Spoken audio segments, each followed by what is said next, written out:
Hi friends, Assalamu alaikum. இன்னைக்கு mamma சமையல்ல super சாஃப்டான ஸ்பாஞ்ச் கேக், அதுவும் பிஸ்கட் வச்சு குக்கரில் ரொம்ப ஈஸியாக செய்ய போகிறோம். இந்த சாஃப்டான கேக் செய்கிறதுக்கு ரொம்ப கம்மியான இன்க்ரீடியன்ட்ஸ் தான் வேணும். அதே சமயத்தில் ரொம்ப கம்மியான நேரத்தில் செஞ்சு முடிச்சிடலாம். இது செய்கிறதுக்கு நான் 2 பாக்கெட் குட் டே பிஸ்கட் எடுத்திருக்கேன். இப்போ இந்த பாக்கெட்டை ஓப்பன் பண்ணிவிட்டு பிஸ்கட் எல்லாத்தையும் வெளியில் எடுத்துடலாம்.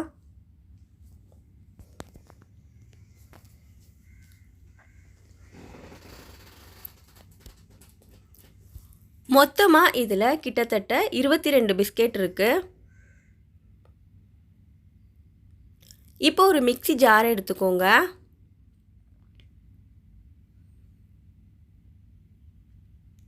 இந்த மிக்ஸி ஜாரில் நம்ம எடுத்து வச்சுருந்த பிஸ்கெட் எல்லாத்தையும் சின்னதாக உடைச்சி சேர்த்துக்கோங்க.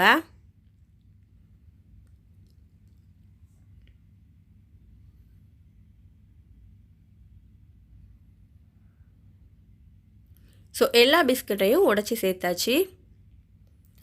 இதோட 1 டீஸ்பூன் பேக்கிங் சோடா சேர்த்துக்கோங்க. 2 டீஸ்பூன் பேக்கிங் பவுடர் சேர்த்துக்கோங்க. இதோட வேறு எதுவுமே நம்ம சேர்க்கலை. இனிப்புக்கு கேக்கில் பிஸ்கெட்டோட இனிப்பு மட்டும்தான் இருக்கும். ஸோ அளவான இனிப்பாக இருக்கும். உங்களுக்கு நல்லாவே இனிப்பு வேணும்னு நினச்சிங்கன்னா இதோட 2 டேபிள் ஸ்பூன் சுகர் சேர்த்துக்கோங்க. இப்போ பவுடர் பண்ண பிஸ்கெட் பவுடரை ஒரு மிக்சிங் பவுலில் சேர்த்துக்கலாம்.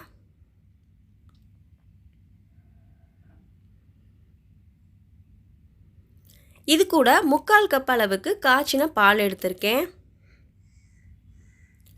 இப்போ இந்த பாலை கொஞ்சமாக இதில் சேர்த்து மிக்ஸ் பண்ணி விடலாம்.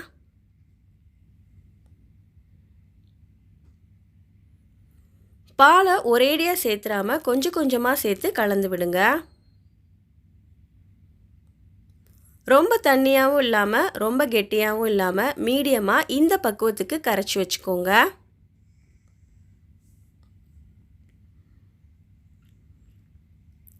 இப்போ நமக்கு கேக் பேட்டர் ரெடி ஆயிடுச்சு. எந்த பவுலில் கேக் செய்ய போகிறோமோ அந்த பவுல் எடுத்துக்கோங்க. அதில் 1 ஸ்பூன் நெய் சேர்த்துக்கோங்க. இப்போ எல்லா பக்கமும் நெய் தடவி விட்டுருங்க.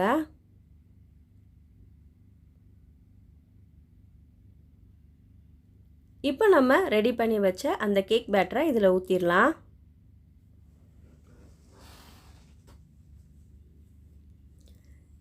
கடைசியாக கொஞ்சமாக சாக்கோ சிப்ஸ் போட்டு டெக்கரேட் பண்ணி வச்சுக்கோங்க. அல்லது உங்களுக்கு விருப்பப்பட்ட நட்ஸ் கூட போட்டுக்கலாம்.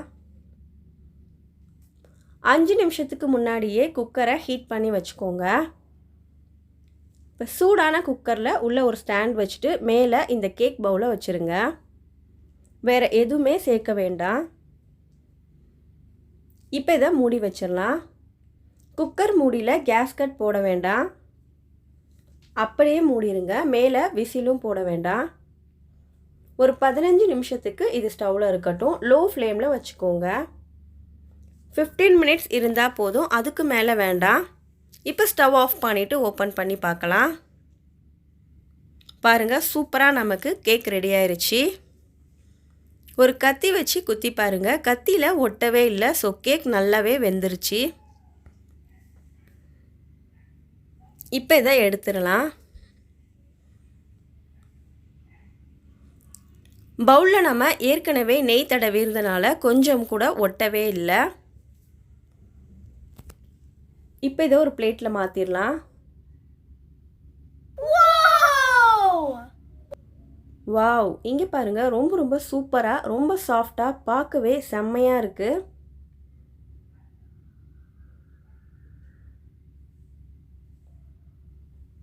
ஸோ ரொம்ப ஈஸியாக ஒரு 20 நிமிஷத்துக்குள்ளேயே செஞ்சு முடிச்சாச்சு.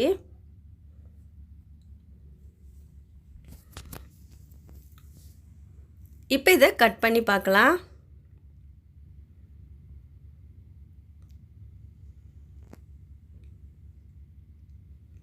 இவ்வளோ சாஃப்டான ஸ்பாஞ்ச் கேக் சாப்பிட்றதுக்கும் செம்ம டேஸ்டியாக இருந்துச்சு. கண்டிப்பாக இந்த மாதிரி நீங்களும் செஞ்சு பாருங்கள். செஞ்சு பார்த்துட்டு எப்படி வந்துச்சுன்னு எனக்கு கமெண்ட் பண்ணுங்கள். இது மாதிரி இன்னும் நிறைய வீடியோஸ் பார்க்கணும்னு நினச்சிங்கன்னா நம்ம சேனலை சப்ஸ்கிரைப் பண்ணி வச்சுக்கோங்க அண்ட் லைக் பண்ணிவிட்டு உங்கள் ஃப்ரெண்ட்ஸ் நிறைய பேரோட ஷேர் பண்ணிக்கோங்க. நாம் அடுத்து ஒரு சூப்பரான வீடியோவில் பார்க்கலாம். பாய்.